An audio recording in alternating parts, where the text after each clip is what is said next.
حضرت عباس رضی اللہ تعالی عنہ فرماتے ہیں کہ حضور نبی اکرم صلی اللہ علیہ وسلم ایک مرتبہ وضو فرما رہے تھے اور ابھی وضو پورا کر کے اپنے دو موزوں میں سے ایک موزہ پہنا ہی تھا کہ اچانک ایک سبز پرندہ آیا اور آپ صلی اللہ علیہ وسلم کا دوسرا موزہ لے اڑا۔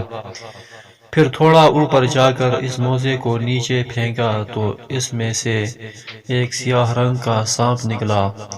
اللہ تعالیٰ نے اپنے حبیب نبی اکرم صلی اللہ علیہ وسلم کی اس نقصان دہ جانور یعنی سانپ سے حفاظت فرمائی۔ آپ صلی اللہ علیہ وسلم نے فرمایا، یہ وہ پرندہ ہے جس کے ذریعے اللہ تعالیٰ نے میری حفاظت فرمائی ہے۔ پھر حضور نبی اکرم صلی اللہ علیہ وسلم نے فرمایا، اے اللہ، میں تیری پناہ مانگتا ہوں اس نقصان دہ جانور سے جو پیٹ کے بل چلتا ہے اور ہر اس کے شر سے جو دو ٹانگوں پر چلتا ہے اور اس کے شر سے جو چار ٹانگوں پر چلتا ہے۔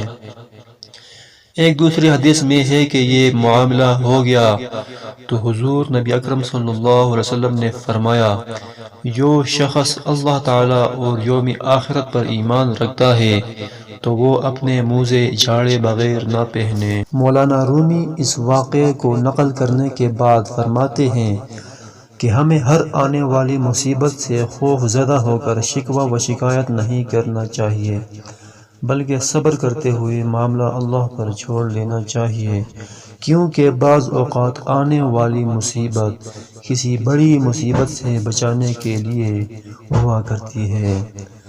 اگر آپ کو ویڈیو پسند آئے تو ایک لائک ضرور کریں۔ شکریہ۔